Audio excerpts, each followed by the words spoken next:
Excelente, pues bueno, comenzamos nuestra 10ª sesión de este taller de Biblia y esta va a ser nuestra primera, como dice aquí nuestra diapositiva, de lado varias sesiones, ¿no? De forma muy general sobre el Antiguo Testamento, algo de la historia, ¿no? Que conocemos de forma por la investigación extrabíblica, de algunos libros importantes de la Biblia. Hablamos del Pentateuco. El Pentateuco es lo más importante, ¿eh? Del Antiguo Testamento, sobre todo para los judíos, también para nosotros, ¿no? Sin embargo, la lectura de los profetas, la lectura, pues podríamos decir cristológica, pues es muy destacada, ¿no? Entonces, los profetas tienen un papel importantísimo. Hablamos de los libros sapienciales, y hablamos de estos libros, del Eclesiastés, del libro de los Proverbios, de, del Eclesiástico, ¿no? Nombramos algunas cosas de la sabiduría, de Job, también dijimos algunos detallitos, de los libros poéticos que entran, podríamos, los sapienciales, pero los judíos realmente como son tan variados en temáticas, en géneros, pues los clasifican estos sapienciales, ¿no? Que podríamos incluir, algunos incluyen los mismos libros de Tobías, de Judith, de Esther, de Ruth, dentro de estos libros sapienciales, libros didácticos, algunos le llaman a estos 4 libritos, algunos los ponen dentro de una clasificación histórica. Vaya, los judíos nos hacían bolas y les decían, nosotros pues una introducción general también desde el principio, hablamos ya de la inspiración, ¿no? Hablamos también ya del canon bíblico, también de forma general les he dicho que es un taller introductorio y vamos viendo algunos datos generales que nos pueden servir para una lectura general, pero pues por eso ahí les compartí algunas bibliografías muy recomendables. Pues bien, aquí vemos en la presentación, pues claro, ¿no? Pues la imagen de la Anunciación, además me acuerdo que estas se las puse en la primera presentación del taller, cuando hablábamos, ¿no? Del arte un poco, ¿no? Sobre cómo impacta en la cultura. Pues esta es de las imágenes más icónicas en el Museo del Prado en Madrid. Eh, tenemos esta otra imagen de Jesús con la cruz. Tenemos una imagen de San Pablo, ¿no? Figura importantísima del Nuevo Testamento. Ya ven, San Pablo es el autor, bueno, o al menos la mitad de los escritos del Nuevo Testamento llevan su nombre como autoría, ¿no? Y tenemos a Papa Pedro, apóstol, esta imagen de las lágrimas de San Pedro, con esa imagen que nos da sobre todo con especial detalle el Evangelio de San Lucas. Es el único que nos dice de todos los evangelios, que bueno, nos hablan de las negaciones de Pedro, el único que nos dice que en la tercera mirada de Jesús, Pedro lloró amargamente, ¿no? Pues los artistas han tenido, ¿no? En antaño, que se ha pintado, hay varias en el Museo de Louvre, hay una muy bonita también. Muy bien, hay varias imágenes, pero bueno, pasamos a lo siguiente. Y la primera, hay muchas formas de abarcar, ¿no? La introducción del Nuevo Testamento. Es muy amplio, yo voy a ser general y puntual. Cámbiate, se cambia diapositiva. Cámbiate, ahí está. Nuevo Testamento. ¿Qué es nuevo en el Nuevo Testamento? Porque hay bloques en la Biblia, el Antiguo Testamento y el Nuevo Testamento. En el Antiguo Testamento, ya vimos que la palabra testamento, lo vimos hace varias sesiones, pues viene testamentum es latino, ¿no? En griego tenemos diateque, que significa un pacto, como un testamento, ¿no? Que nosotros conocemos las últimas voluntades de una persona, ¿no? Como para la herencia, ¿no? Tenemos eso. Pero el término más correcto sería usarlo como pacto, como alianza, ¿no? Relación, ¿no? Una relación que tiene, pues, un contenido revelado, ¿no? Porque aquí hablamos en un sentido, pues, teológico, podemos decir, pues es un contenido revelado a la luz de la fe. Y tenemos, pues, dos partes, ¿no? Pues, una persona que se revela, un Dios personal que se revela y busca establecer una relación con el ser humano. Y el ser humano tiene una relación con la que responde, ¿no? Y bueno, esta es, pues vaya, ¿no? Como les digo, ¿no?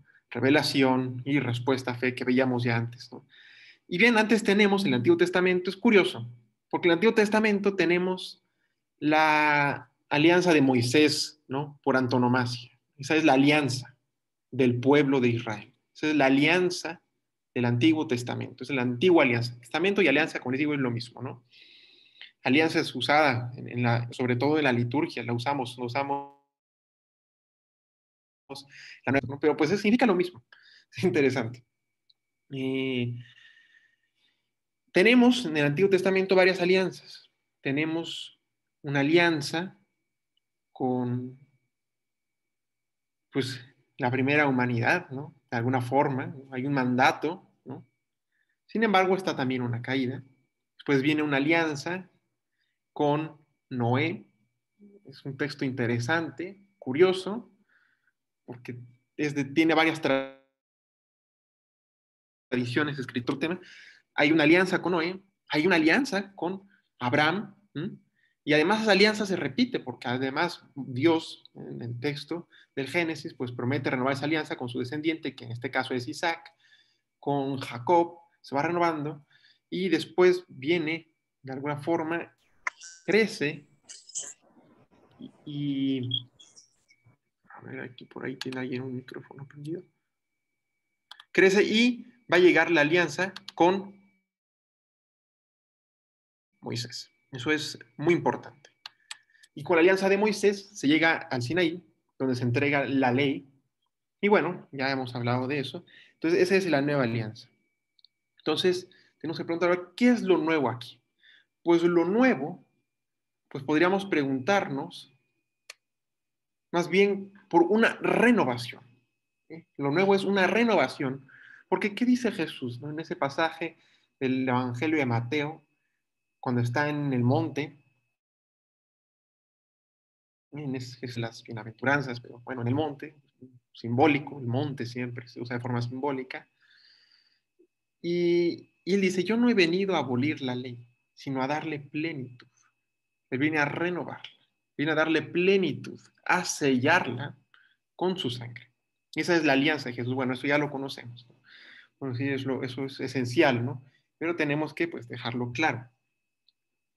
Si nosotros vemos, por ejemplo, los preceptos de la Pascua que le da a Dios Yahvé, esos detalles que usan los evangelistas para describir algunos elementos de la crucifixión de Jesús, por ejemplo, no le tenían que romper los huesos, pues bueno, eso ya, bueno, es una lectura muy específica, una exégesis que podemos hacer, pero lo que se está diciendo ahí es que Jesús se ofrece a sí mismo como sacrificio, como el Cordero Pascual, ¿no? Entonces, esa es la renovación porque ya no queda en un animal, en un sacrificio de un animal, ¿no? Como expiación, sino en su propia persona, ¿no? Y en su propia persona como hijo de Dios, ¿no? Que se planifica en este misterio pascual, ¿no? Pues la Pascua es central, ¿no? La fe judía es central en nuestra fe, pues cambia esta dimensión, ¿no? Si bien la Pascua, porque este es el centro de la alianza, la Pascua, esa celebración pascual, es un sentido además cultural, podemos decir, pero bueno. Antes la Pascua, bueno, sigue siendo la Pascua para los judíos, es la memoria, es un paso de Egipto, de la esclavitud a la libertad, a la tierra, en sentido cristiano, la renovación y la novedad es que ya no es esa, un paso, ¿no? Que sigue siendo mundano, del no ser libre, del ser esclavo al ser libre. Aquí viene del ser del mundo, del tiempo, a pasar a la eternidad. Es el paso de la tierra a la eternidad, al Padre, ¿no? Ese es el paso de Jesús, de la tierra al cielo, ¿no? Y la imagen del cielo es muy metafórica. Vemos el cielo no hay nubes, ¿no? Para hablar del Dios que está en las alturas, ¿no? Siempre se habla así de Dios, ¿no? El Dios que nos sobrepasa, pues ese es el Padre, ¿no? Al que se une Jesús, ¿no? Porque es el mismo. Bueno, pero bueno, ya no voy a entrar, esa es una lectura muy dogmática. Y esa viene ya de muchos siglos después de la escritura de la Biblia, ¿no? Es importante decir algunas cosas. Y bueno, aquí pongo la imagen, ¿no? La cruz, la resurrección, esa es la plenitud de la nueva alianza. Bien, después algunos, esto es importante y ahorita voy a mencionar otra cosa. Pues, ¿qué libros tenemos en el Nuevo Testamento? Esto ya lo puse desde la primera, pero vamos a recapitular. Pues tenemos 4 evangelios, ¿no? Esto lo vamos a ver en las próximas 2 sesiones, lo de los evangelios.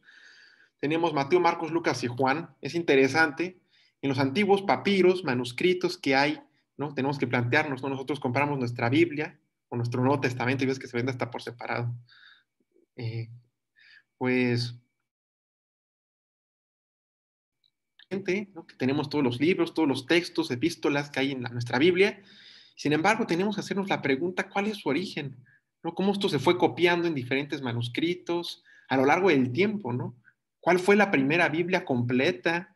¿Cuál fue el primer Nuevo Testamento completo?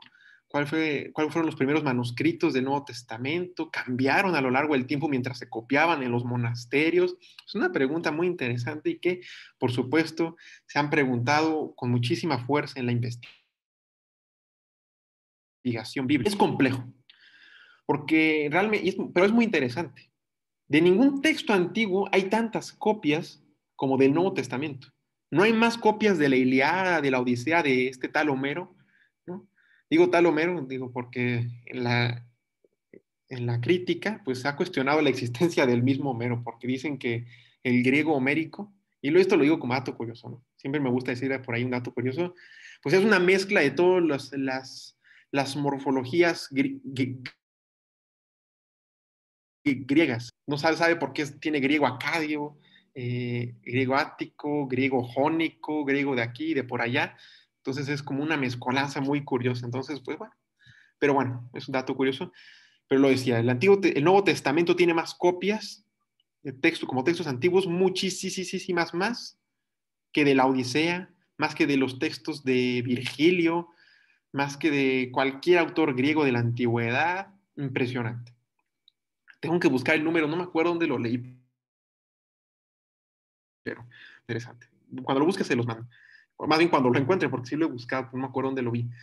Bien, pues tenemos estos 4 evangelios, que son los primeros textos y los más importantes para nosotros del Nuevo Testamento, ¿no? Porque nos cuentan no una historia, los evangelios no son textos históricos, textos de una historia crítica, ¿no? Como lo son, por ejemplo, textos históricos, si nosotros compramos pues un libro de la Segunda Guerra Mundial, un libro de la antigüedad, esos sí son libros históricos. Libros históricos del Nuevo Testamento serían los Evangelios y los Hechos de los Apóstoles, lo cual no es muy cierto. Los Hechos de los Apóstoles puede estar más, pero no, al final no tanto, ¿no? Los Evangelios son escritos, Evangelio significa nueva noticia, perdón, buena noticia, eso significa evangelio. Angelion significa mensaje, de hecho es la misma raíz del ángel, ¿no? Ángel significa mensajero, ¿no? El ángel Gabriel, entonces jerarquía de los ángeles es algo bastante especulativo, interesante. Santo Tomás lo trató en su suma teológica. Los escritos bíblicos hablan de ángeles, pero bueno, eso ya es otro tema, no me voy a dispersar por ahí. Pero es importante, ¿no? Angelion es noticia, mensaje, por eso el ángel es el mensajero y evangelion es ese prefijo, es bueno. Interesante, ¿no? Conocer la etimología. Y esta buena noticia, ¿cuál es? ¿No? Pues es la que nos viene a plantear cuál es la novedad, ¿no? De esta revelación, ¿no? El Jesús, el Dios encarnado, el Dios crucificado, el Dios resucitado, ¿no? Es curioso, es interesante, ¿no? Porque es un Dios hecho hombre, esa es la noticia. Totalmente hombre, no es un Dios aparentemente hombre, es totalmente hombre, ¿no? El otro día veía por ahí una reflexión que decía, a veces no pensaba como hombre, que no sufrió como hombre, que no tenía sus dudas, una psicología humana, vaya, ¿no? Porque al mismo tiempo al ser Dios, que pues es, ¿no?, ese dogma de Jesús, Dios, verdadero hombre, como nosotros lo decimos en el credo, ¿no? Pero tenemos que ser muy críticos. Jesús es verdadero hombre. Y eso los evangelios, los cuatro, con sus matices, lo van a defender todo el tiempo. Jesús llora con la muerte de Lázaro. Jesús se sienta porque se cansa. Vemos en ese texto de la Samaritana. El Evangelio de Juan es el que lo defiende de una forma muy particular. Pero Marcos sobre todo lo hace, ¿no? Siempre pone expresiones muy humanas en Jesús, ¿no? Entonces siempre está esa defensa, es importantísimo. Bien, los hechos de los apóstoles, eh, que bueno, tenemos a Pedro en la primera parte, ¿no? También por ahí tenemos los relatos de esta conversión que se narra 3 veces en el libro. Después tenemos los viajes de Pablo, primero tiene un viaje con Bernabé, después ya tiene otros viajes él, viajes muy largos por Grecia, lo cual nos hace algo muy interesante, que el Evangelio y el Nuevo Testamento nacen en un ambiente griego. El Nuevo Testamento se escribe todo en griego koine con K, koine. Ese es el griego vulgar, el griego que habla la gente, ¿no? No es el griego clásico, el griego culto, es el griego que se hablaba por la gente con K. Bien, eso es importante. Es muy importante saber esto porque todo antes se había fraguado en un ambiente semítico, en un ambiente hebreo, en cuanto a lengua y origen semítico, podemos decir. Y aquí, en el Nuevo Testamento, van a ser ya inculturizado en el ambiente griego. Y bueno, eso también tiene implicaciones de carácter histórico, ¿no?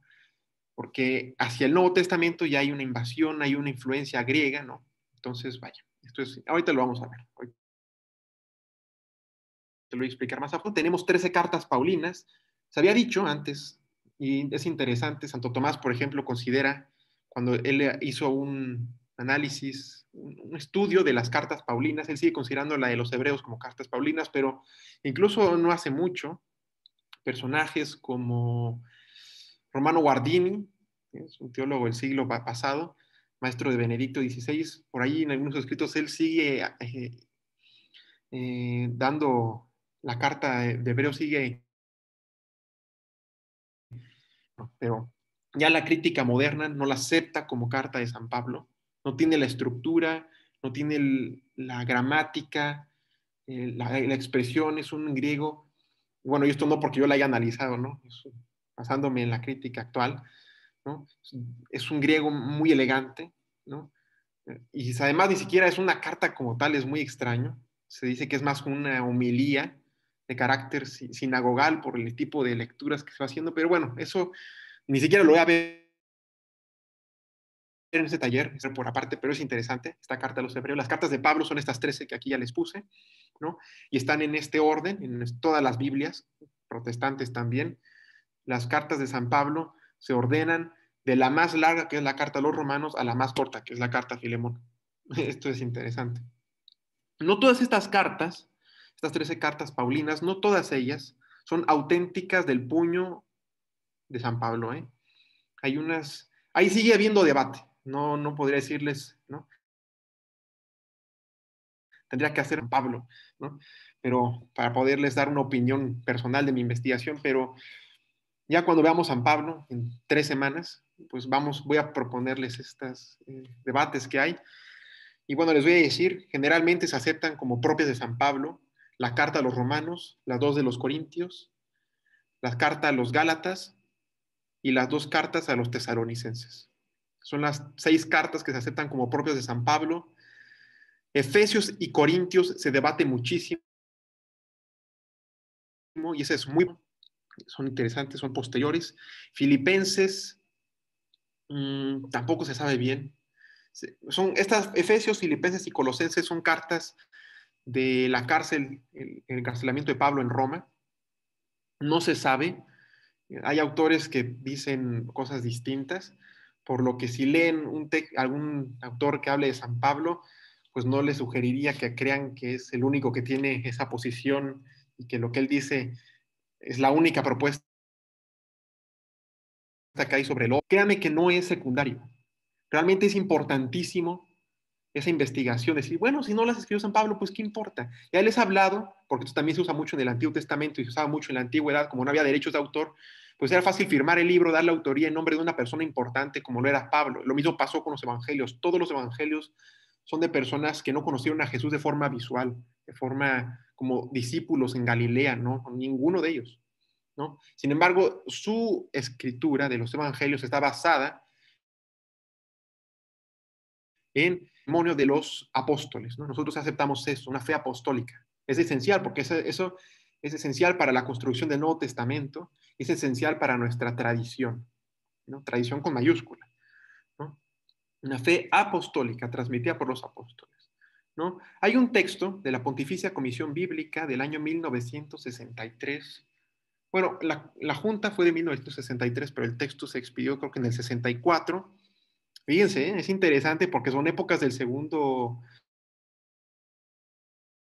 Concilio Vaticano, importantísimo, porque un año después, en el 65, se, se, se sacan todos los documentos del concilio, entre ellos una constitución que se llama Dei Verbum. Ya he hablado de esa constitución de forma muy general, pues tiene implicaciones, porque ese texto del 64 que trataba la verdad histórica de los evangelios, que era la respuesta de instancias de las instituciones del, de la iglesia, pues de esta investigación que se había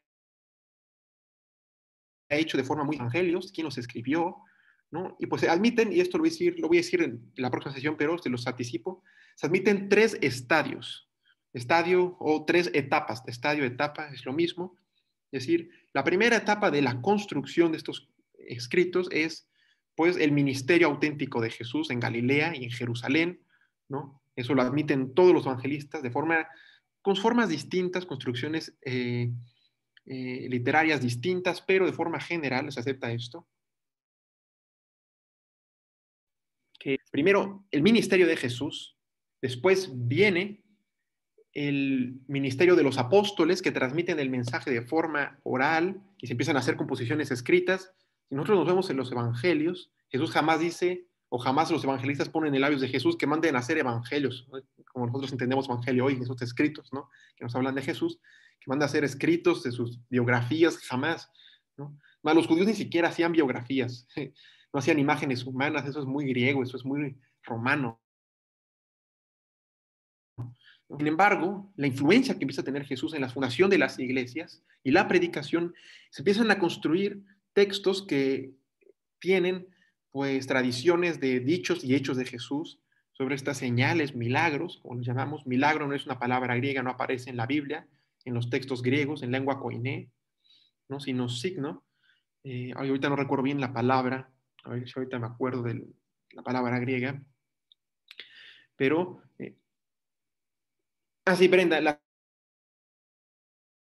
cartas que son auténticas de Pablo, podríamos decir que son Romanos, Primera y Segundo Corintios, Gálatas y las dos de los Tesalonicenses.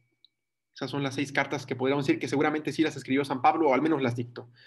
Bien, pero les digo, regresando a esto de los evangelios, entonces es la etapa del ministerio de Jesús, el ministerio de los apóstoles que anuncian a Jesús y después la composición, la escritura, ¿no? Y en este intermedio entre el ministerio de los apóstoles y la escritura, pues se van componiendo pequeños textos que se han perdido, ¿no? Muchas hipótesis, muchísimas. El tercer tomo del comentario bíblico San Jerónimo, cuando empieza a hablar de los evangelios, pone prácticamente cuáles son las fuentes de los evangelios para escribir sobre Jesús, porque si nos damos cuenta tienen cosas comunes, pero también tienen cosas que ninguno entre ellos se repite, ¿no? Lucas tiene cosas que Mateo y Marcos no dicen y que tampoco dice Juan. Entonces, esto hace plantearse muchas cosas, ¿no? ¿Cuál es la fuente? Tenemos, por ejemplo, algo muy curioso, que el autor del Evangelio de Lucas parece ser el mismo autor, comienza de la misma forma el Evangelio de Lucas, como comienza en los Hechos de los Apóstoles, ¿no? habla de un tal Teófilo, ¿no? Pero bueno, es interesante, ¿no? Eso ya lo veremos después cuando veamos Evangelios sinópticos y el Evangelio de San Juan. Bien, como les digo, las cartas de Pablo, no se sabe exactamente cuáles podrían no ser de él, pero yo les decía que sí es muy importante esa investigación. ¿Por qué razón? ¿Época es un escrito o no? Nos hace darnos cuenta de diferentes problemas que van surgiendo a lo largo de la historia. Me explico. En las cartas de Timoteo se habla de los episcopos. Un episcopo es un observador. Para nosotros el episcopo episcopal es el obispo, que no tiene nada que ver como era el obispo en la iglesia primitiva, ¿no? Hoy los vemos de una forma vestidos y bueno, pues esa carta habla del ministerio de estos episcopos que tienen que hacer fiesta en la iglesia católica, que es una memoria, no es fiesta, es memoria. En la liturgia, que recordamos a Tito y Timoteo, colaboradores de San Pablo, y ellos les habla del ministerio, ¿no? De la enseñanza de los obispos, ¿no? Y bueno, ¿no? Si nosotros creyéramos que eso lo escribió propiamente San Pablo muere entre el 64, 68, durante el imperio, el mandato del emperador Nerón en Roma. Se dice que murió en el mismo año que San Pedro, que murieron juntos. Que Pedro fue crucificado al revés, que Pablo fue decapitado. Vaya, son cosas que nos vienen de tradiciones antiguas y tradiciones con T minúscula, esa no es tradición con T mayúscula. Tradiciones importantes, ¿eh? Y que han sido parte del arte, pero bueno. Y bueno, volviendo a esto, si Pablo murió en el 64, 68, ¿no? Pues tiene en ese momento histórico, hay inquietudes dentro de las iglesias, ¿no? La iglesia es algo natural en el cristianismo que sucede y donde se transmite la palabra, donde se transmite el evangelio, ¿no? Y en estas iglesias, de cada lugar hay una iglesia en Jerusalén, hay una iglesia en Roma, hay una iglesia en Éfeso, iglesias en diferentes lugares del Imperio Romano. La iglesia se romaniza, porque nace en un culto, ahorita voy a hablar más de esto, en el Imperio Romano. Y bueno, si decimos que San Pablo escribió las cartas a Timoteo en el año, antes del año de su muerte, en 64, 68, que las haya escrito en el 60, que en esos años había inquietudes eclesiológicas, vaya la forma de expresarlo, pues de cierto tipo, ¿no? Ministeriales, había inquietudes ministeriales, pero si nosotros leemos la carta a los Efesios, por ejemplo, nos damos cuenta que hay una inquietud por saber qué es la iglesia, cómo la iglesia se relaciona con Jesús, confesado como el Cristo, es decir, Jesús el Mesías, ¿no? Que ya les he dicho esto varias veces, Mesías y Cristo es lo mismo. Mesías es en hebreo, es en griego, Christos, ¿no? Entonces es lo mismo, ¿no? Entonces, eso es lo que habla los Efesios, eso lo habla también la primera carta a los Corintios, cómo está la relación Jesús-Iglesia, qué es la iglesia dentro de la confesión de fe de Jesús como el Mesías, de Jesús como el Cristo, ¿no? Pues entonces empieza a haber estas inquietudes, ¿no? Entonces, si nosotros empezamos a datar todas las cartas de la misma época, pues empieza a haber confusiones, ¿no? Porque hay temas tan diversos si es el mismo autor, ¿no? Y bueno, me explico, espero que me explique. Si no, háganme. ¿No? Porque pues sí, ¿no? Surgen varias inquietudes y por eso se escriben cartas, para responder, ¿no? Problemas, coyunturas de cada época con diferentes iglesias, ¿no? Lo mismo pasa en los evangelios, ¿no? Evidentemente en el Evangelio de San Juan hay una forma muy particular de defender la humanidad de Jesús, su plena humanidad, ¿no? Se dicen cosas muy particulares, ¿no? En Mateo, por ejemplo, hay una forma muy particular de hablar de la resurrección y de la crucifixión y resurrección, voy a explicar, muy apocalíptica, ¿no? Tomando muchos ejemplos de la apocalíptica de Daniel, ¿no? Pero bueno, esos son detalles muy precisos, no los voy a inquietar ahorita. Si alguien está interesado, pues puede ver. Pero lo que esto nos demuestra es que en la composición de cada escrito del Nuevo Testamento, pues hay inquietudes, ¿no? Que motivan a escribirlo. No se escribe así en vano, nada más vamos a escribir por escribir. No se escribe con un mensaje esencial y quien lo compuso, que son autores anónimos, con San Pablo, pues probablemente en algunos cartas no son, se usan el nombre de alguien con importancia. Lo mismo pasa con Santiago, con las cartas de Pedro, con las cartas de Juan, con la carta de Judas.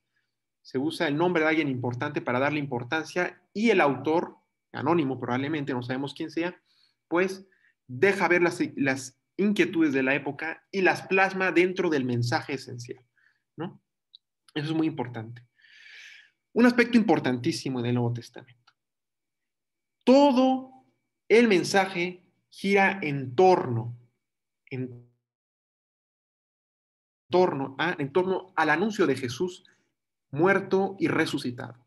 Los evangelios tienen su fundamento en estos hechos: muerte y resurrección, crucifixión, muerte, no en este acontecimiento pascual, que es la nueva alianza que les he dicho. Todo se fundamenta en esto, que Jesús murió, resucitó y Dios lo constituyó Señor y Mesías, como lo dice San Pablo, ¿no? Es muy importante. Eso se puede decir de una forma un poco más cristológico. Es decir, el primer momento en el que a la luz de confesar a Jesús desde la fe como Cristo, pues tiene luz todo lo que hizo, ¿no? A la luz de anunciar, y esto es el querigma, el anuncio del Jesús muerto y resucitado, pues cambia la forma de ver su ministerio, ¿no? Imaginémonos a Jesús predicando en Galilea el reino de Dios, que fue lo que hizo, su mensaje central es el reino de Dios, y que los discípulos no entendía decir, cuando Jesús muere y resucita, pues entienden qué hizo Jesús en la historia. Nos pasa mucho a nosotros, ¿no? A veces conocemos a una persona, ¿no? Y que nos habla de muchas cosas, ¿no? Supongamos que nos enseña cosas que a nosotros no nos hacen sentido, pero después cuando muere y se empiezan a cumplir algunas cosas en nuestra vida, no porque fuera profeta la persona, ¿no? Que fuera divino, pero que empezamos a vivir, empezamos a tener ciertas experiencias que coinciden con las enseñanzas que nos dio una persona, ¿a qué se refería? ¿No? Esto pasa en los evangelios, pasa en el Nuevo Testamento y en la forma de transmitir el mensaje evangélico, el anuncio de Jesús como Hijo de Dios.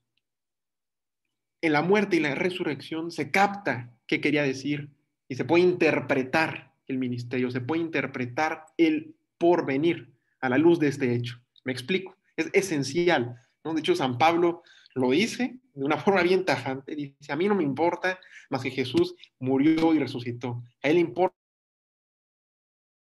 el crucifijo presente en todas las cartas de San Pablo, ¿no? Vivamente. Lo que le importa a San Pablo es el crucificado y el resucitado, ¿no? Le dice a los corintios, si Jesús no resucitó, vana es nuestra fe, ¿no? Es muy importante esto, ¿no? Ese es el momento central, ¿no? Y bien, ¿no? La carta a los hebreos tiene un planteamiento muy particular. Nos va a hablar de Jesús, sí, como Mesías, pero de Jesús como sacerdote. No nos va a hablar de las alianzas, va a ser una interpretación de la alianza, va a hablar de la antigua alianza, va a hablar de Abraham, va a hablar de la ley, y va a hablar de Jesús y su sacerdocio asociado al sacerdocio de Melquisedec, que es interesantísimo, pero bueno, eso ya es algo muy específico. Ahorita quiero dar algo muy general. Si hay alguna duda, por favor díganme, espero me entiendan el planteamiento general que hay en estos libros. Que después tenemos el Apocalipsis, ¿no? Ya les había dicho en las primeras sesiones que el Apocalipsis también se le llama el libro de la revelación, ¿no? Vocabulario significa revelación. Eso es lo que Apocalipsis es una palabra griega, revelación es lo que significa en español, ¿no? Quitar el velo, ¿no? Eso es lo que sí significa. El Apocalipsis. Cuando vea Apocalipsis también voy a ver el libro de Daniel, ¿no? La Apocalíptica. Es un género propio, muy interesante. Es el último libro de la Biblia. Eso es muy importante. Y es muy interesante un elemento, que muchos escritos antiguos del Nuevo Testamento, de manuscritos, de minúsculas, ¿no? Los minúsculos son unos códices, podríamos decir, ¿eh? Pues no incluyen al Apocalipsis como en el canon. Eso es curioso, fue debatido. No les podría decir exactamente en qué momento se hizo generalizado, cuando ya dice, se dijo que Apocalipsis sí es, bueno, pues cambió, ¿no? como les he dicho desde la primera sesión, el momento en el que se establece dogmáticamente cuáles son los libros que acepta la Iglesia Católica es en el Concilio de Trento, en 1543, no, 1548, perdón, ¿no? 1548, al 63. No, creo que fue en 1543. 1543, el Concilio de Trento. Sí, y bueno, ¿no? El Concilio de Florencia en 1440 y tantos, ya se había dicho que él se aceptara por el magisterio de la Iglesia, ¿no? Ya vimos que hubo varios concilios donde se debatió el tema del canon, pero bueno, ese ya es un tema más específico. El tema es que se acepta el Apocalipsis, les he dicho, no hay una forma así científica por la cual se diga qué libro puede ser y qué libro no puede ser canónico. Es complejo, es parte de una herencia, de una tradición que se fue aceptando, se fue leyendo. Ese es el factor más importante, el tiempo. Pero bueno, el Apocalipsis, muchas formas de nombrar a Cristo, y la más común es la de Cordero. La del Cordero, así es como lo suele llamar el Apocalipsis a Jesús por el sacrificio, ¿no?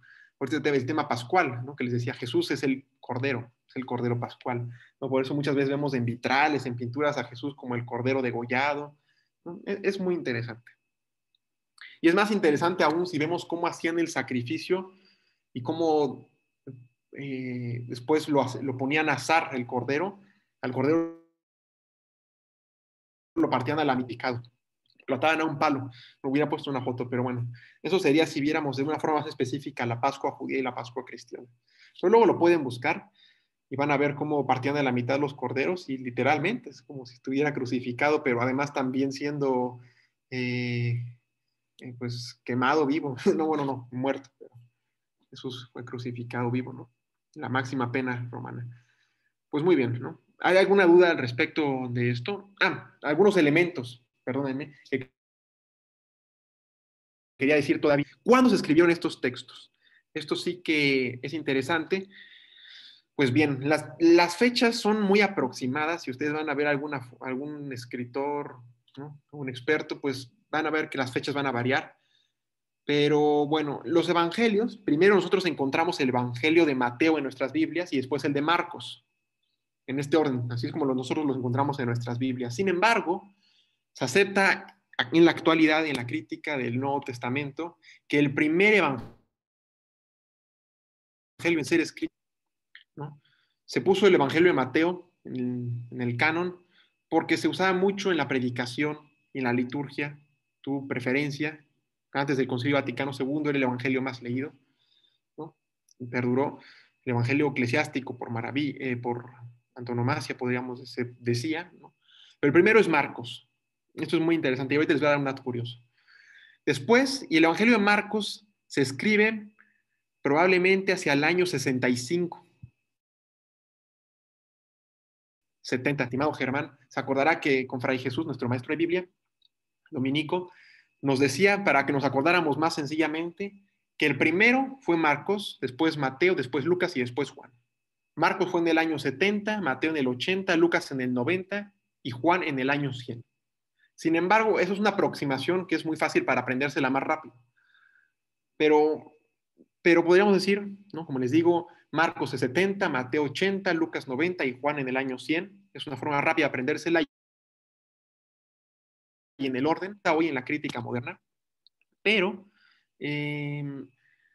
Mateo, eh, Marcos se pudo haber escrito en el año 60, 60 y tantos, aproxima hacia el 70, pero lo más posible es que fuera un poco antes. Y esto es importante porque en el año 70 se destruye, con Tito, con las tropas romanas, se destruye el templo de Jerusalén. Ponerlo en el año 70, poco después del 70, tiene implicaciones fuertes, ¿no? Porque el templo, recordemos que es algo esencial en el judaísmo. Si les forma de vivir la fe, porque el cristianismo, esto ya es cristiano, pero siguen siendo parte de la herencia judía, el cristianismo ya totalmente desplegado de lo judío va a ser casi hasta el siglo II, ¿no? Entonces, Hay un judío que se llama Mario Saban que habla mucho de esto, es interesante, pero está medio loquillo, yo siento. Yo no le creía muchas cosas, pero bueno, interesante considerar estas opiniones. Si es en el año 70 cuando se escribe el Evangelio de Marcos, tiene implicaciones que van a perjudicar cómo se va, y Jesús también era profeta, cómo se va a leer su mensaje, ¿no? Recordemos no ser reduccionistas y hablar de profeta como un adivino, ¿no? Ya hablamos de eso cuando vimos profetas. Pero bueno, después Mateo hacia el año 80, 75, 80, Lucas hacia el 85, quizá también cercano más hacia el 80 que al 90, pero es debatido. Se habla de que Lucas, en las casas de Pablo, se habla de Lucas como el médico querido, por eso se ha dicho que Lucas es médico. Sin embargo, se duda si Lucas es el autor original del Evangelio y no fue un discípulo del mismo. Yo, quién sabe. ¿No? Lo que sí es que el Evangelio de Lucas es un evangelio muy griego. Después Juan, aquí hay teorías complejas de una comunidad juánica, hay libros de esto. Raymond Brown ha escrito muchísimo, es especialista en esto. Fray Jesús Germán, te acordarás que nos recomendaba mucho a Raymond Brown, Fray Chucho. Eh, pero bueno, Juan es el producto de una comunidad de varias generaciones que van escribiendo. Se habla del discípulo amado, se cree que era un discípulo en la comunidad, en una iglesia concreta, pero en la actual Turquía. Se duda, y no me voy a meter en esos detalles, ¿no? Yo no soy un perito, yo no soy un experto, pero bueno, ¿no? Es de lo que se habla. Al final no son testigos oculares, ¿no? Y esto lo acepta el magisterio de la iglesia, ¿eh?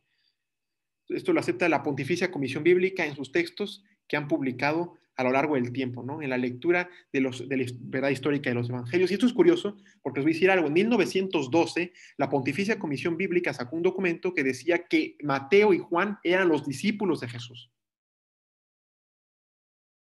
Sin embargo, en 1950, el director de la Pontificia Comisión Bíblica aceptó una relatividad con respecto a esos textos de 1912.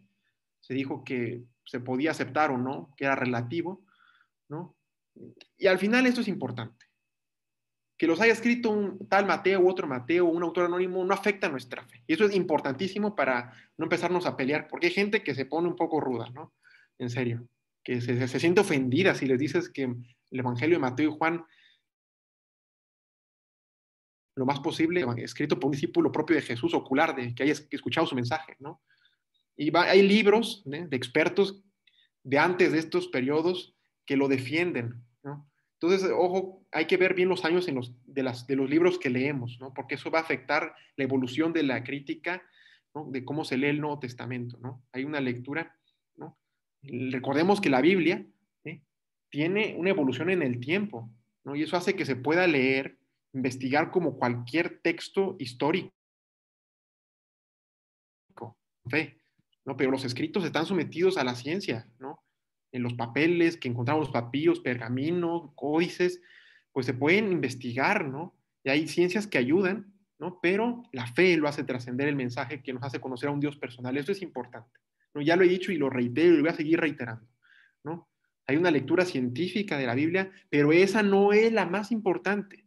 El Papa Benedicto lo decía en su exhortación apostólica Lumen Fidei, importantísimo texto, ¿no?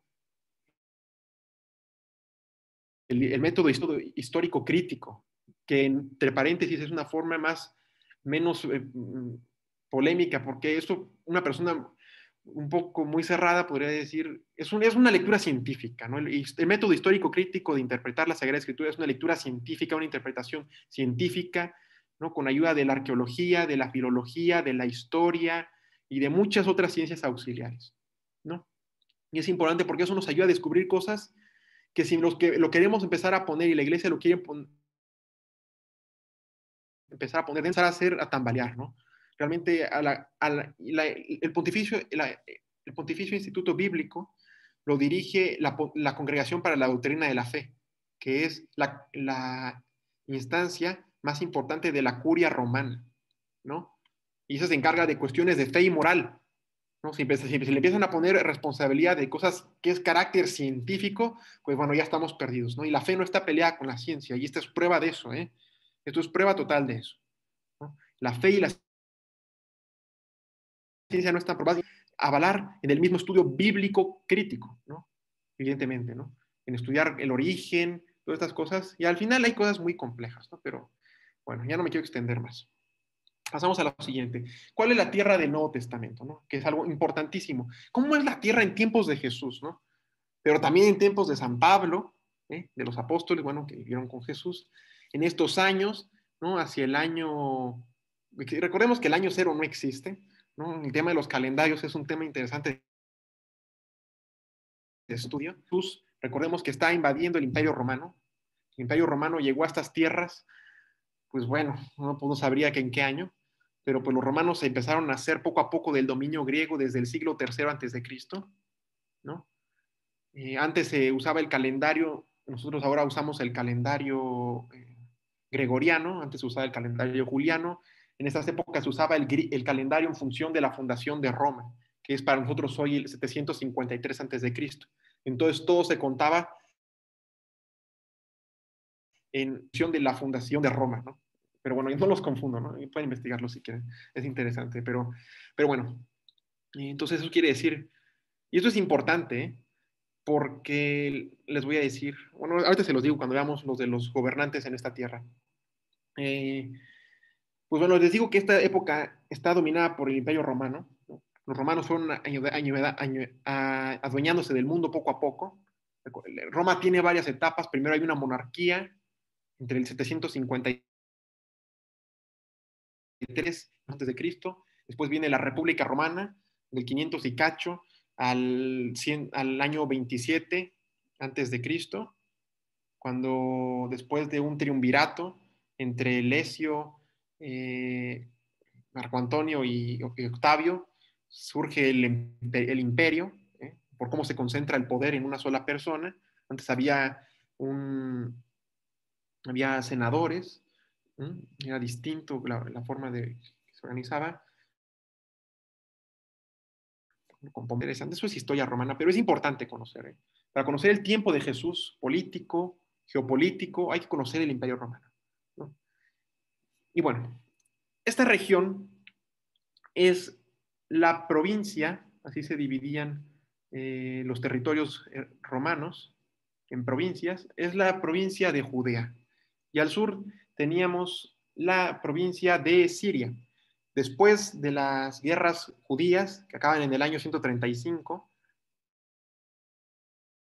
de nuestra era, toda esta región ya después se convierte en la provincia sirio-palestina, ¿no? Los romanos quisieron borrar la memoria de los judíos hasta en el nombre del territorio, entonces ya no era Judea, que pues lo que viene del judío, de ahí vienen los judíos de la tribu de Judá, Judea, evoluciona así en el lenguaje, ¿no? Y lo querían borrar, ¿no? Por esas guerras que tuvieron con ellos y le llamaron la tierra palestina, ¿no? Sirio-Palestina se convirtió en una sola región.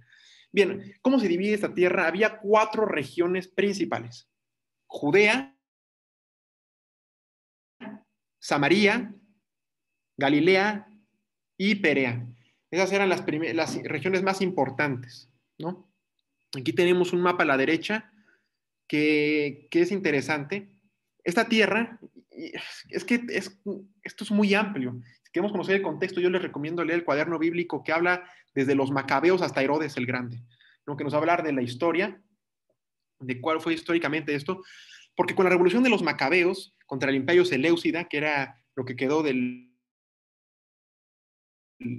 con la Grecia, con lo que dejó, perdón, Alejandro Magno, griego, bueno, helénico, que dejó a los ptolomaicos. Después los ptolomaicos se hicieron de esta tierra, se quedaron con esta tierra. Después los seleucidas se la quedaron, y con Antíoco IV Epífanes, un emperador seleucida, ¿no? De los sucesores de Alejandro Magno, de los seleucidas, pues se rebelaron los hermanos macabeos y Jonatán, que querían, recordemos que Epífanes, Antíoco IV Epífanes, había construido un altar para Zeus en el templo de Jerusalén. Después Judas Macabeo se levanta, por eso les llaman la revuelta de los macabeos, todo esto. Y bueno, ahí tenemos los libros, la Biblia, que los protestantes no los aceptan como canónicos, ya los he dicho eso. Eh, y bueno, ellos vuelven a purificar el templo, y por eso se surge la Hanukkah, que es la ¿no? De la memoria de cuando los judíos vuelven a instituir, ¿no? Su liturgia, ¿no? Su culto en el templo, que había sido profanado.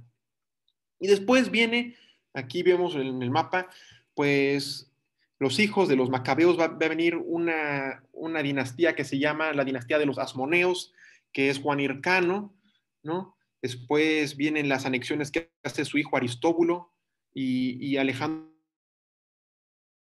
Janeo de esposa, de uno de ellos, ahorita no recuerdo su nombre, Salomé creo que se llamaba, algo así, se muere, después hay una pelea con los hijos, llegan los romanos que ya habían invadido Siria en el norte, invaden, algo que se llamó guerras mitridiáticas, los romanos llegan, uno de los hijos de Alejandro Janeo, Aristóbulo II, o Juan Hircano II, híjole, no me acuerdo bien cómo se llamaban sus hijos, pero pide la ayuda a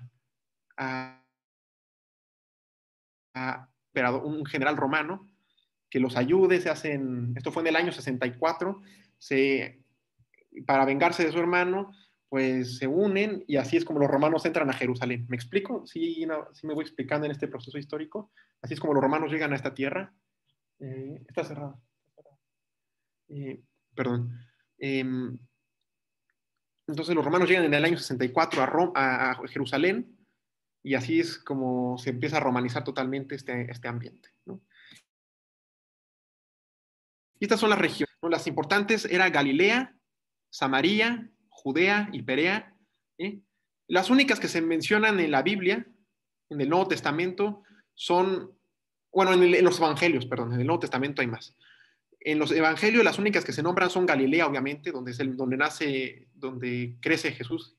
Jesús nace en Belén, en Judea. Eh, él crece en Galilea, en Nazaret. Se habla de Samaria. Los apóstoles hablan muchísimo de Samaria, es interesantísimo. En los evangelios también nos habla de la comarca de Tiro y Sidón, en Fenicia, es interesantísimo, que ahí sucede algo muy curioso que tiene un paralelismo con el profeta Elías, con la viuda de Sarepta. Sarepta es una ciudad fenicia, o era una ciudad fenicia que está justo entre Tiro y Sidón. Bueno, Galilea es importantísimo. Tenemos Golán, ahí hay unas montañas. De hecho, en mi fondo que traigo ahorita es desde Golán. Son unos montes muy bonitos, una vegetación verde muy bonita, el mar de Galilea, que en los evangelios se suele llamar lago de Genezaret o Tiberíades. Lago de Tiberíades, importante. Ay, el tiempo nos persigue. Me quedan 35 minutos. Bien, tenemos a María. Samaria era una región que los judíos no querían.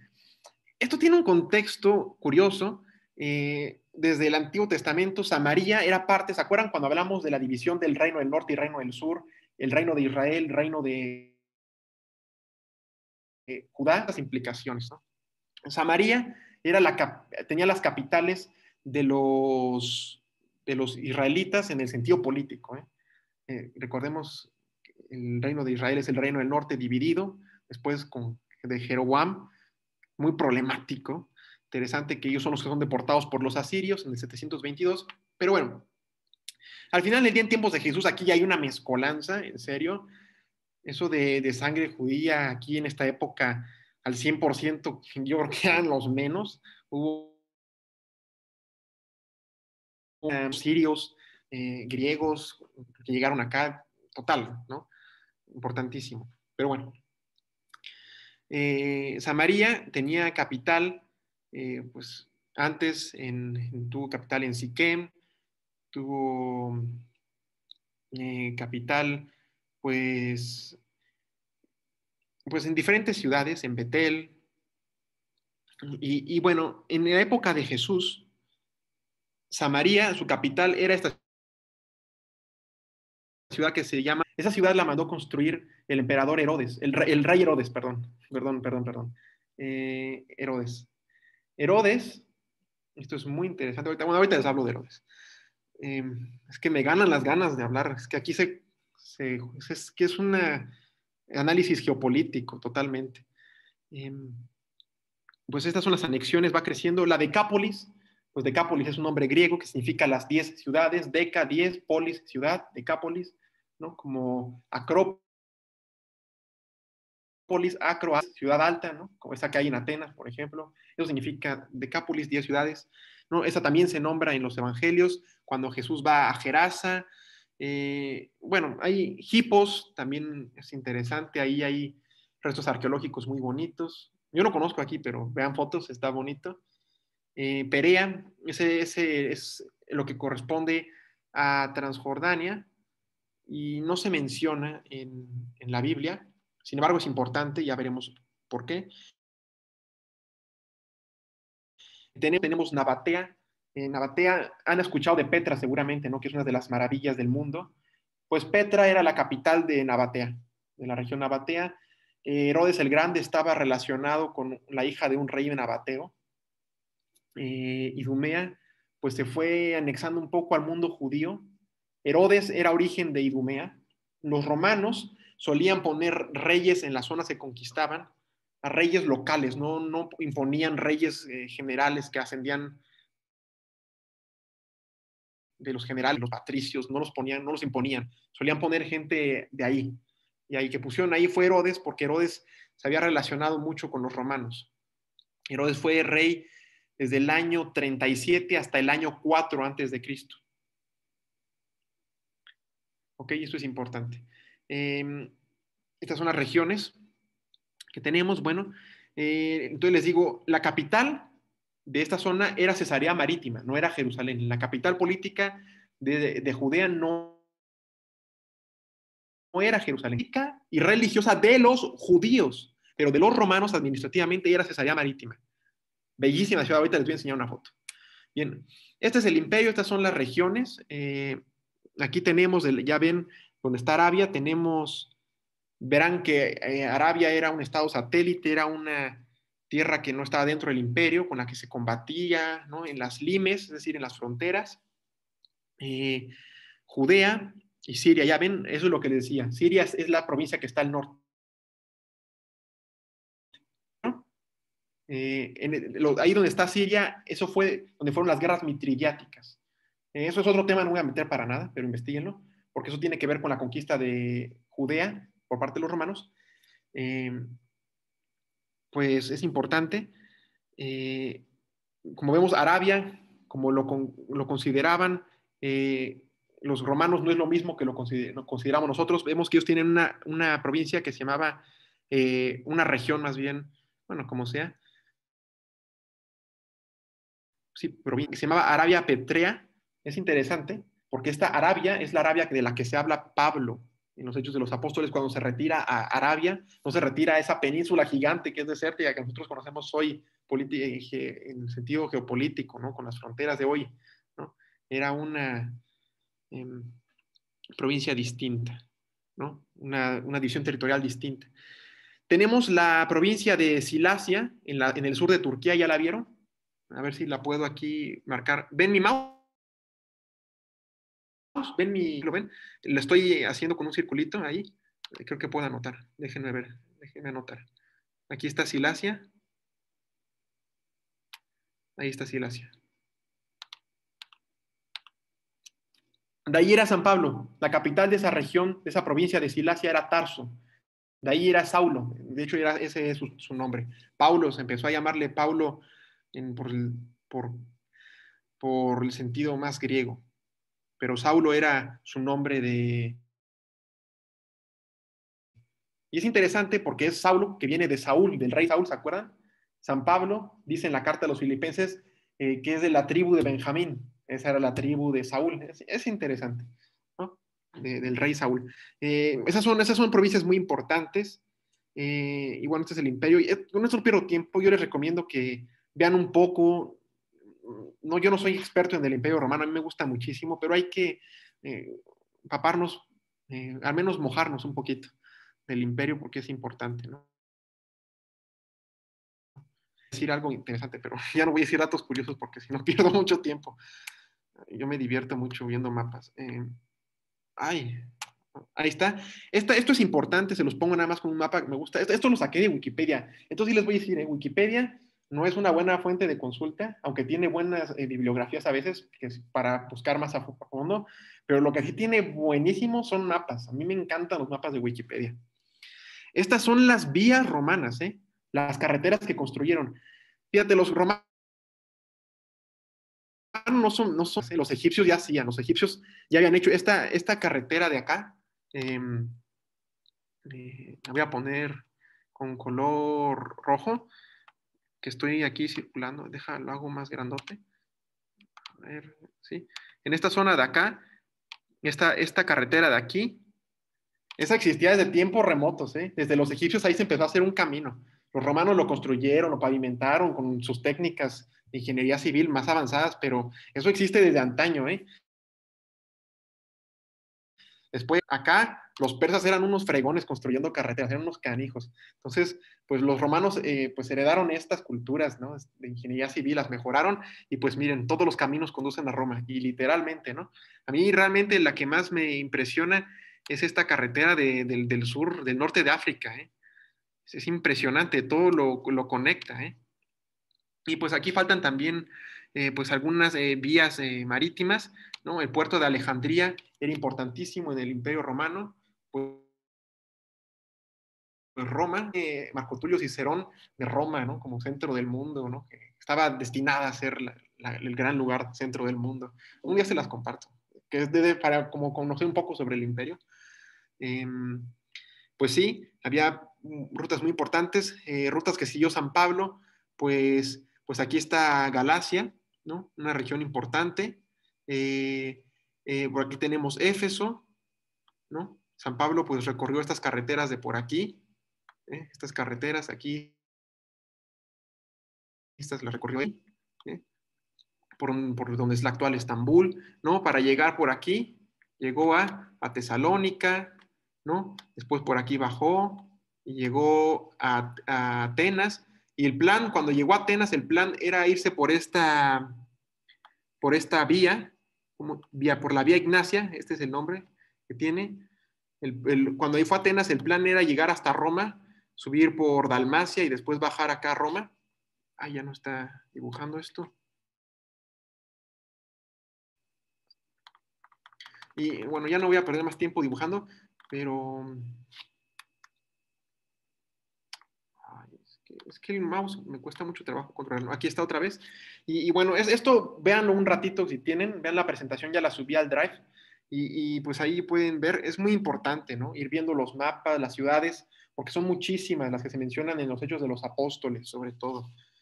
Es importante. Bueno, pero bueno, yo me divierto mucho, pero ya no los voy a aburrir con tanto mapa. Bueno, aquí tenemos un mapa de Jerusalén en tiempos de Jesús, ¿no? Aquí está pues el templo, importantísimo, la explanada del templo, tenemos Getsemaní acá a la derecha, eh, el Valle del Cedrón, ¿no? Jerusalén es como una cima, es como un montecito, es elevado, es interesante. Pues aquí tenemos el barrio. Herodes amplió Jerusalén, mandó a hacer murallas, sus descendientes también mandaron a hacer, las murallas que hoy tiene Jerusalén no son las que había en tiempos de Jesús, eso es importante. Yo no soy experto en cómo es la evolución histórica de la ciudad de Jerusalén, pero por ahí habría que buscar un librito interesante. Pero ha tenido cientos de murallas, bueno, es una exageración, pero muchas murallas que se han destruido, que se han vuelto a construir, actuales del siglo XVI, siglo XVI, sí, de los otomanos, ¿no? Pero bueno, Herodes mandó a remodelar el templo de Jerusalén. El templo de Jerusalén se construye con el regreso del exilio en Babilonia después del año 538, después del edicto de Persa. Se reconstruye, pero no tan grande. Herodes lo manda a reconstruir. Herodes no era judío, era idumeo, pero se había familiarizado con la religión judía, ¿no? Pero tampoco era prosélito, los prosélitos eran los que se convertían al judaísmo. Pero bueno, aquí un mapa, después lo pueden ver. Bueno, esta es Galilea, aquí ya pues un poco más específico para conocer sobre el Evangelio. Tenemos para ver algunas ciudades importantes. Aquí está el mar de Galilea, que es central. Tiberíades es una ciudad que manda a ser Herodes, uno de los hijos de Herodes. que era el tetrarca de esta zona. Era este Herodes, uno de los Herodes que había. Ahorita me acuerdo de hecho lo menciona Lucas. Pero bueno, el Herodes que era el tetrarca de Galilea y de Perea, estas dos regiones, pues mandó a construir la ciudad de Tiberíades en honor al emperador Tiberio. ¿No? Pues se llamaba Tiberíades, ¿no? En honor al emperador Tiberio. Tenemos el Monte Carmelo, aquí, eso es importante por el profeta Elías. Tenemos el Monte Tabor, que se dice que aquí fue la transfiguración, pero es algo coordenada científica que jamás se da en la escritura. Tenemos aquí Nazaret, el Monte Tabor está al sur de Nazaret. Nazaret, veamos aquí, es una zona montañosa, donde está Nazaret, esta es una zona montañosa. Tenemos Tiberíades, aquí no lo marca, pero aquí tenemos la ciudad de Cafarnaúm, aquí tenemos la ciudad de Betsaida, de donde era Pedro. Acá tenemos una ciudad que se llamaba Séforis. Séforis era la capital de Galilea. Esa la destruyeron unos revoltosos judíos bajo el mandato de un líder, de un general revoltoso, que se dice que es el fundador del movimiento Zelota, que se llamaba Judas el Galileo, hacia el año 15, sí, en el año 15, más o menos, después de Cristo, ya después del nacimiento de Jesús, por supuesto. Y es interesante porque se cree, como esa ciudad se destruyó, la capital de Galilea, pues se dice que Galileo, como era un artesano, nosotros tenemos mucho la imagen de un José Carpintero, que es muy bonita, pero con una crítica muy crítica, vaya la redundancia, pues es posible que él fuera de algo más general, ¿no? Él era un artesano, quizá también hacía carpintería, pero la carpintería hoy, como concebimos la carpintería, algo que no se usaba mucho en esa época, de hacer puertas y mesas y sillas y esas cosas, la gente comía en el piso, para empezar. Eso es algo importante. Entonces, pues, trabajo de carpintería, pues muy poco. Quizá barquitas, eso sí se podía hacer, pero Nazaret, para hacer barcas y transportarlas hasta acá, pues como que yo creo que no era negocio para una familia tan pobre, pero bueno, no me voy a meter con esos detalles, ¿no? Que creo que no son relevantes, pero al final, pues probablemente José sí era carpintero, era técnico, quizás se dedicaba a muchas cosas de artesanía, que no sabemos, ¿no? Al final, José, como dice el Papa Francisco en su encíclica Patris, en su carta apostólica Patris Corde, es padre en la sombra, nato, ¿no? Muy bonito. Pero bueno, no me voy a meter con eso de José, que es un tema lindo, ¿no? ¿Qué más? Este es el lago de Tiberíades, lago de Genesaret, como lo nombran los evangelios. Esta es Cesarea Marítima, fíjense, impresionante, ¿no? Tenía un circo, tenía un teatro, era un puerto donde llegaban los insumos. Y aquí voy a hablar un poco de las actividades económicas. Aquí era el centro de las actividades económicas. Este puerto era el más importante de toda Judea, era donde vivía el tetrarca. La mandó a construir, era una pequeña Roma. ¿Qué se exportaba de aquí? Se exportaba principalmente vid, para el vino. Se exportaba muchísimo el olivo, trigo y cebada. Era lo que más se comercializaba. Importantísimo decirlo. ¿Qué más? ¿Qué más? Al norte, en la ciudad, voy a regresarme un poco, aquí en la ciudad de Tiro, Tiro era una ciudad muy importante, algo que se llamaba la púrpura, que era para hacer, era un tinte para pintar las cosas pues de púrpura, ¿no? Pero la púrpura era algo que se le extraía a un molusco y tenía ese color púrpura, hasta escarlata, un rojo muy vivo o un morado muy vivo. De las dos formas podía ser, y eso se comercializaba mucho en esta tierra. Esa era de las actividades económicas principales: ganado, ovejas, sobre todo, pues esa imagen se usa mucho en el Evangelio. De campo, pues por acá se cultivan muchas naranjas, eso es un dato interesante. Y bueno, a ver, aquí me pusieron algo en el chat. Esto es pregunta de antes. Bueno, me voy a ir más rápido. Cesarea Marítima, ya la vimos. Esta es una imagen de Cafarnaúm, del día de hoy, en el norte del lago de Galilea. Y después me regreso para acá. Gobernantes, bueno, estos fueron algunos procuradores romanos. Roma dio un procurador romano, puso un emperador. Eh, Después, porque hubo un problema con Herodes Antipas. Herodes Antipas era uno de los hijos de Herodes el Grande, Herodes el Rey. Roma tuvo un problema con él. No fue Herodes Antipas, perdónenme. Fue Herodes Arquelao, ya me acordé. Herodes Arquelao, él era el tetrarca de Judea y Samaria, por eso él vivía en Cesarea Marítima. Cesarea Marítima estaba en Samaria, era de Samaria y de Judea. Si tienen duda, díganme, porque quizá los revuelvo un poco. Con Herodes Arquelao hubo un problema, él fue sucesor de Herodes el Grande, hubo un problema, cuando muere este hijo suyo, Arquelao toma posesión, pero tuvo muchos problemas con los romanos, lo depusieron, lo quitaron y pusieron a un gobernador romano o a un procurador. Pues tenemos a Coponio, Marco Ambíbulo, Anio Rufo, de ellos no se tienen bien los años. Después viene Valerio Grato, con este gobernante en Herodes Antipas. Herodes Antipas era el que estaba, él era el tetrarca de esa zona, de Galilea y Perea.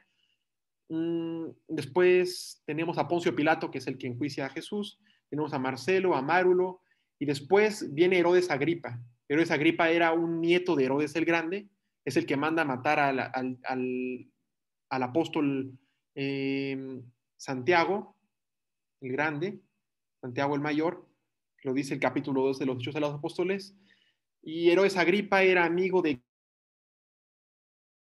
Calígula, que ahorita les enseño. Calígula es este señor, ¿no? Los emperadores del Imperio Romano, que tienen importancia en Jesús, son Augusto, es cuando nace Jesús, es durante Augusto, eso tenemos 100% de seguridad, y Jesús muere durante el periodo del emperador Tiberio, ¿no? Que son estos dos primeros.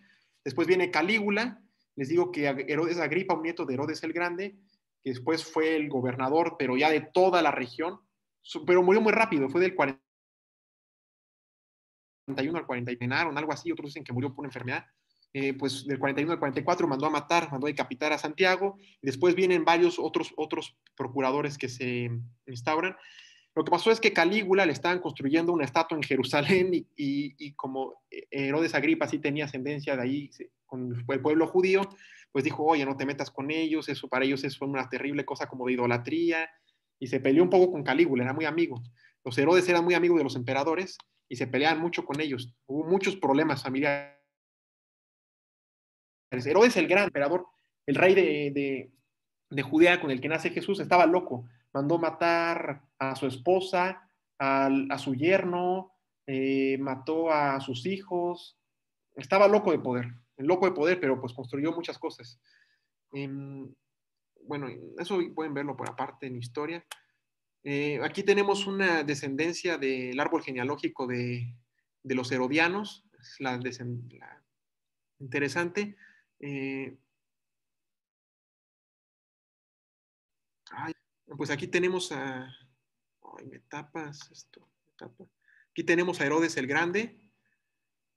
Tuvo varias esposas, muchas mujeres, como pueden ver. Todas estas fueron sus mujeres. Todas estas. Era canijo el Herodes. Eh, bueno, y con esta mujer, Doris, tuvo un hijo que él repudiaba mucho, que era Antípater. A él lo empezó a considerar cuando hubo una conspiración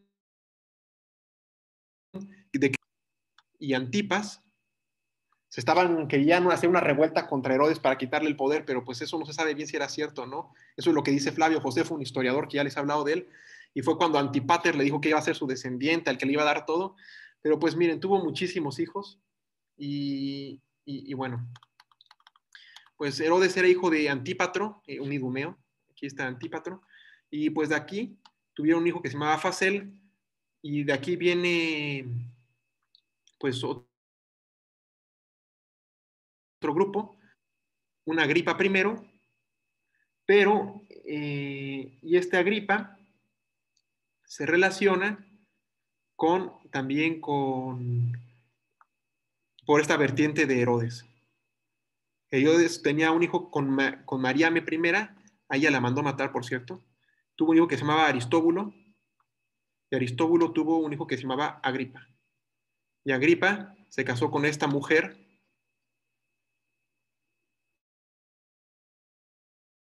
que era de un hermano de Herodes. Los estoy revolviendo, pero ahí vean el de este con más detención, solo que pues, después con este Agripa segundo. Cuando se muere Agripa el primero, este Agripa es del año 41 al 44, obviamente ya después de que murió Jesús. A Agripa II ya no le dan tierra, de hecho lo mandan a Egipto, le dan una pequeña porción de tierra y hubo una negociación, pero bueno, Brendita querida, estoy preocupado, como que te veo un poco de cara, ¿de qué es esto? Ya te confundí.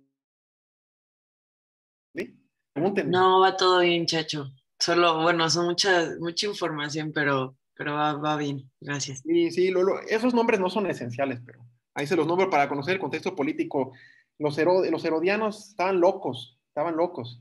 Esta dinastía, obsesión por el poder. Pero les digo, eh, a ver, tengo que pasar una parte importantísima para ya ir cerrando. Eh, mira, aquí hay un resumen cronológico de algunos acontecimientos históricos importantes de estas épocas. Pues tenemos en el 49 guerras civiles. Bueno, eso no es importante para el tiempo de Jesús, es un contexto más de la historia de Roma. Derrota de Pompeyo en la batalla de Farsalia, eso tampoco tiene que ver, eso es en el norte de Turquía, pegado hacia Grecia, entonces eso no lo piden mucho. Asesinato de César, el triunvirato, eso es como va cayendo la República Romana.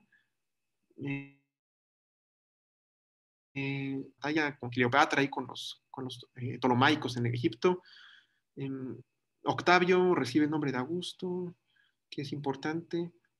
Ah, mira, qué interesante es. Lo de sumo pontífice, nosotros llamamos al Papa sumo pontífice, eso viene mucho de los romanos, ¿eh? La iglesia se romanizó, se latinizó totalmente. Entonces las formas en que se empezó a llamar dentro de la jerarquía, las vestiduras de la iglesia eran vestiduras romanas y así, pues también los nombres, sumo pontífice, ¿no? Pasó algo, subió al poder en el año 27, como cuando se instaura el imperio, en el 97 antes de Cristo, pues se instituye por parte del emperador Octavio Augusto, hijo adoptivo de César, pues pasa algo. Él instituye algo que se llama la Pax Romana, paz en todo el imperio, una paz aparente, porque había muchos conflictos. El Evangelio de Lucas tiene una apologética muy interesante, no en el César. Por eso habla en tiempos de emperador Augusto, siendo Quirino gobernador de Siria. ¿Se acuerdan de ese pasaje, no? Cuando habla del nacimiento de Jesús en Belén, pues bueno, en capítulos de Lucas, pues habla de esto y ahí hay una apologética interesante, pero bueno. Después aquí tenemos los emperadores romanos. Es importante, ¿no? Eh, Aquí Galba, Otón y Vitelo es una serie de emperadores interinos, podríamos decir, después de que cae la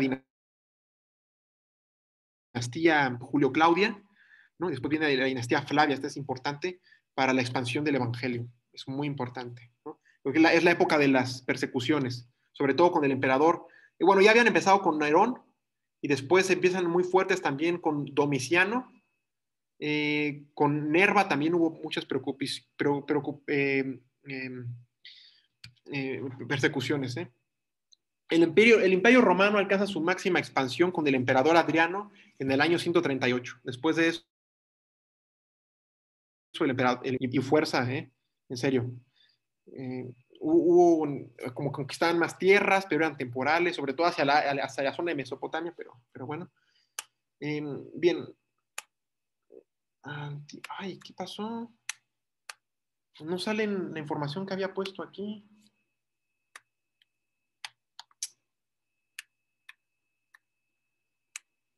A ver, espérate. Aquí tenía una información importantísima. A ver, déjame ver si se me guardó a mí acá. Coraje. Perdónenme. Aquí se me perdió información. Órale, ¿no se guardó? No puede ser. Híjole, caray. No puede ser. No puede ser, caray. No puede ser. Es que aquí yo ya guardé. Bueno, no se guardó, pero bueno. No importa. Sí me acuerdo que era. Pero bueno, aquí tenemos grupos ¿Sí ven? Políticos, los religiosos. Eso es lo que tenía aquí. Tenemos a los saduceos, es muy importante, a los fariseos, a los esenios y a los celotas o celotes. Bien, ¿sí ven? Porque ahorita ya me salí de compartir, no, sé, no, creo que sigo compartiendo, ¿verdad? Creo que sí. ¿Sí ven? Bueno, si no me dicen. El sadu, fariseos, esto les ha de sonar ya más a los evangelios. San Pablo era fariseo. Hay quienes creen que Jesús también era fariseo. Ahorita les voy a explicar por qué. Bien, esto nos dice Flavio Josefo. En tiempos de Jesús, en tiempos del Nuevo Testamento, existen estas 4 sectas religiosas del judaísmo. Los saduceos, los fariseos, los esenios y los celotas. ¿Qué eran estos? Porque todos sí los hemos escuchado por el Nuevo Testamento, sobre todo por los evangelios.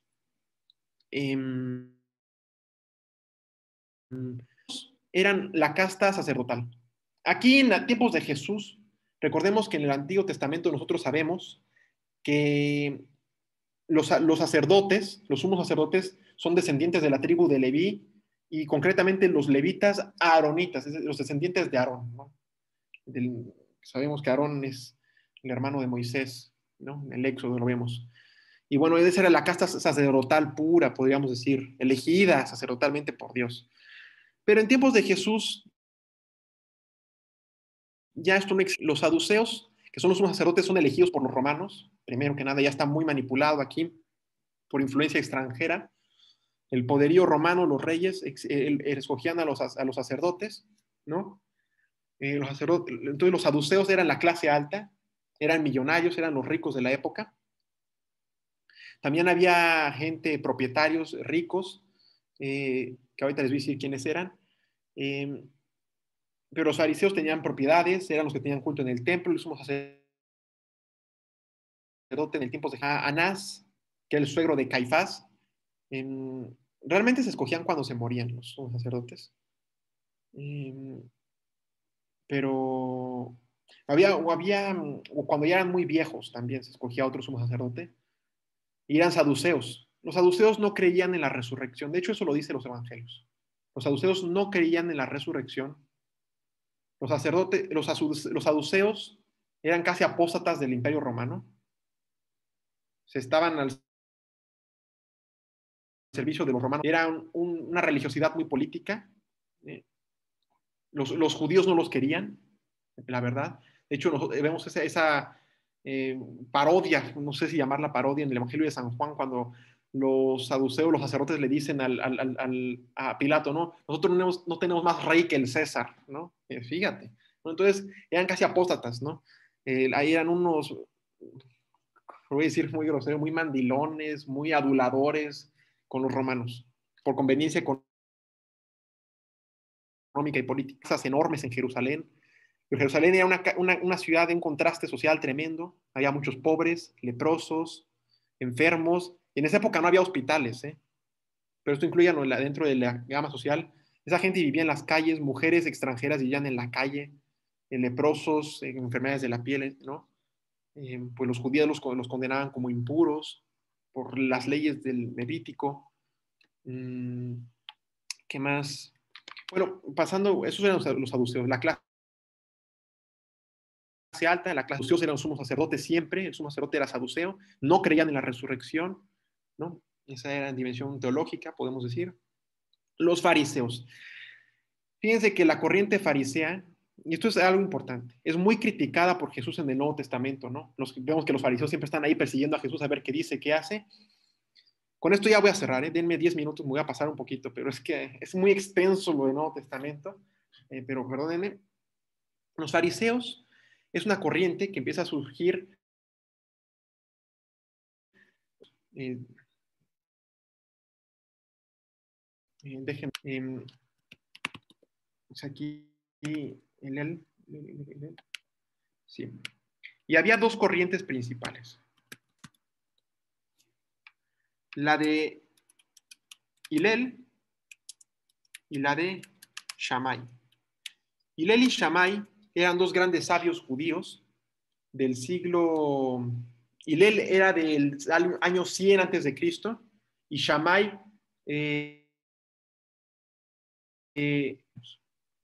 ¿ok? Eso es muy importante, eran las dos corrientes. La de Hillel era la corriente más conservadora y la de Shammai era la corriente más, un poco más liberal dentro de dentro de los judíos, ¿no? Era una secta judía, así la llama Flavio Josefo, ¿no? Este historiador. Pero es importante algo. ¿Qué hacían los fariseos? Los fariseos eran un grupo de judíos en la estricta observancia de la ley. Exigente, exigente, exigente, exigente, ¿no? Por eso está la polémica del sábado, que es de las grandes instituciones, por cierto, instituciones religiosas del sábado, el gran día de culto, de descanso, de oración, de alabar a Dios, de estar con la familia, ¿no? De no hay labores, ¿no? El sábado es la gran institución romana, una de las grandes instituciones judías, importantísima. Y están estas dos corrientes fariseas, una más conservadora, una más liberal. Se dedicaban, eran rabinos. Los rabinos generalmente eran maestros, eran los rabí, así llaman muchas veces a Jesús. Y aquí ya soy un poco atrevido, porque esto no es 100% aceptado por todos los expertos, pero los rabís, los maestros, surgen entre los fariseos, enseñaban la ley. Los fariseos creían en la ley oral y en la ley escrita. La ley escrita es el Pentateuco, en la Torá, pero la ley oral es lo que después pasa a ser, pues, la Mishnah. La Mishnah termina siendo escrita, ¿no? Como pasa con la Biblia surge en la cultura y en la tradición oral, termina siendo escrita. Los saduceos, esto es también importante, los saduceos no creían en la ley oral, solo creían en la ley escrita, que era el Pentateuco, la Torá. Los fariseos creían en la Torá, en la ley escrita, y en la ley oral, la Mishnah, ¿no? Que después se escribió mucho tiempo después de Jesús, se empezó a escribir después del siglo I. Los esenios eran cosa importante. Los fariseos también le daban importancia a los profetas. Y esto es importantísimo. En tiempos de Jesús hay una tensión mesiánica muy grande. Es decir, se espera el Mesías. Y esa es la razón por la cual surge el fariseísmo.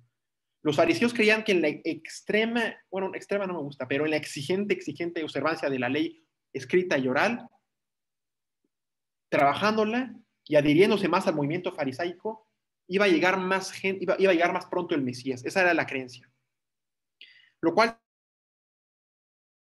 tiene un error, es decir, que en función de una conducta, es decir, en función de una moral, iba a haber una acción divina, ¿no? Lo cual, pues, es un poco, pues, contradictorio, ¿no? Me explico.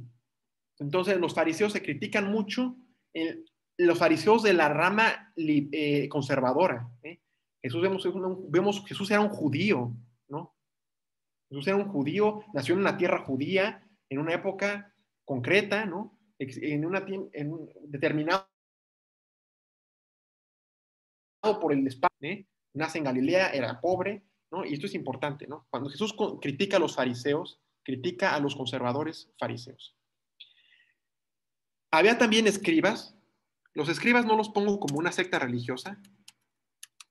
Los escribas eran los expertos, los doctores de la ley, que también se critican mucho por Jesús, especialmente en el Evangelio de Mateo.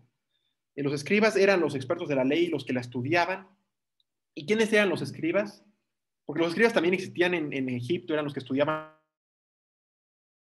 los textos religiosos. Los escribas en el contexto judío eran generalmente fariseos. ¿Mm? Y además los escribas existían antes de que existieran los fariseos. Por ejemplo, tenemos a Esdras, ¿no? Experto en la ley, ¿no? Todo eso pues surge un poco antes, pero en tiempos de Jesús los escribas generalmente eran fariseos, había escribas liberales, escribas conservadores, es decir, de la rama de Hillel o de Shammai, que eran las predominantes, y bueno, eran los que estudiaban en la ley, ¿no? Pero también había saduceos escribas, porque los escribas eran los expertos de la ley, no eran sectarios necesariamente, ¿no? Jesús no era escriba, eso sí podemos saber. Jesús quizá pudo haber sido fariseo, difícil de saber, es hipotético, es posible en función de lo que dice el Evangelio. Tenemos los esenios. Los esenios eran monjes, probablemente son los monjes de Qumran. Qumran era una región cerca del Mar Muerto donde había unas cuevas. Se cree que los que vivían en Qumran eran los esenios. Los esenios eran unos de ellos.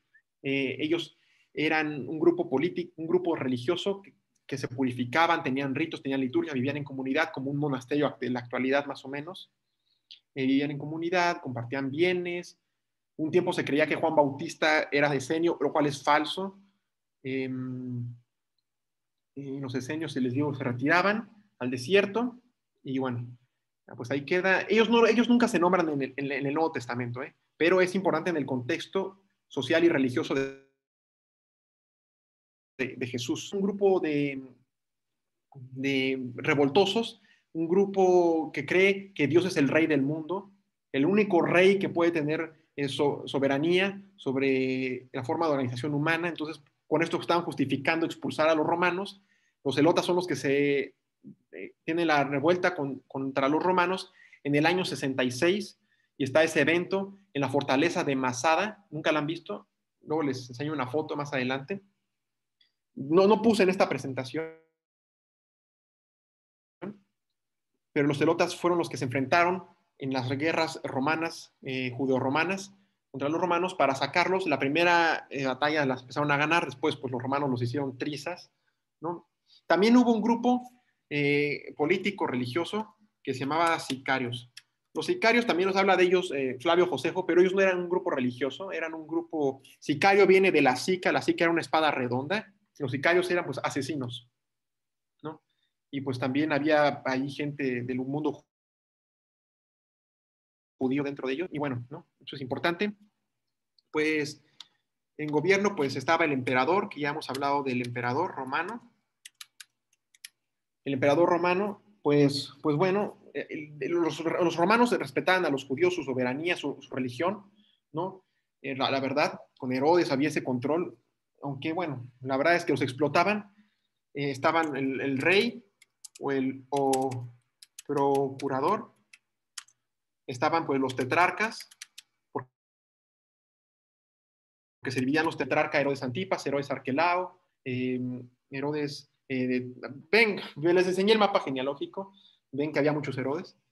El Evangelio de Lucas, en el capítulo 3, nos habla de los Herodes, nos hace exactamente, nos dice cómo era la división de las tetrarquías. Tetrarca significa un dirigente de una tierra dividida en cuatro, porque tetra es cuatro en griego. Tetrarca, pues es el que es dividido en cuatro, una de esas partes de cuatro, ¿no? Pues tenemos el rey o procurador. El procurador fue un tiempo, lo imponían los romanos. Los tetrarcas, pues era la división propia de los reyes, de ahí mismo. Tenemos el Sanedrín. Esto lo mencionan en el proceso contra Jesús con su muerte. El Sanedrín estaba compuesto por los sumos sacerdotes y por algunos fariseos, ¿no? De hecho, nosotros vemos que hay algunos fariseos, miembros del Sanedrín, como José de Arimatea. Recordemos el que pide el cuerpo de Jesús para sepultarlo. Él se dice que era un fariseo. También tenemos a Nicodemo, probablemente él era un fariseo, no sabemos bien si era del Sanedrín o no. El Sanedrín era un grupo de 70 personas, era la máxima autoridad judía, el Sanedrín, y es más antiguo que de lo que creemos. El Sanedrín, pues vemos también una imagen como del Sanedrín en los relatos de Daniel, ¿no? Esa imagen de Susana en Babilonia, pero bueno, eso es otro tema. El Sanedrín tenía ancianos eran gente rica, una especie de, pues, ¿no? De judía, estaba aquí, toma las decisiones conforme a la ley de Moisés, ¿ok? Ese es el Sanedrín, es un grupo, una institución religiosa, ¿no? Tenemos pues el templo de Jerusalén, el lugar del culto, ya hemos hablado un poco de él, el contexto en el que estaban los macabeos, eso fue hacia el año 1100, hacia el año 164 a.C., con Zeus, con Antíoco Epífanes, la revuelta con los macabeos. Después está, ya en tiempos de Jesús estaba normal el templo, el culto judío, celebraban las fechas, que era pues la Pascua sobre todo, pero en el templo tenía partes. La zona más íntima del templo se llamaba el Santo de los Santos. En el Santo de los Santos, el Sancto Sanctorum, que es el equivalente hoy de alguna forma a nuestro sagrario, la zona más íntima de un templo católico, pues el Sancto Sanctorum era donde se hacía el sacrificio el día del Yom Kippur. El día del Yom Kippur es el día de la expiación, donde se mataba, se ofrecía en sacrificio un macho cabrío, y bueno, era el día de la expiación, ¿no?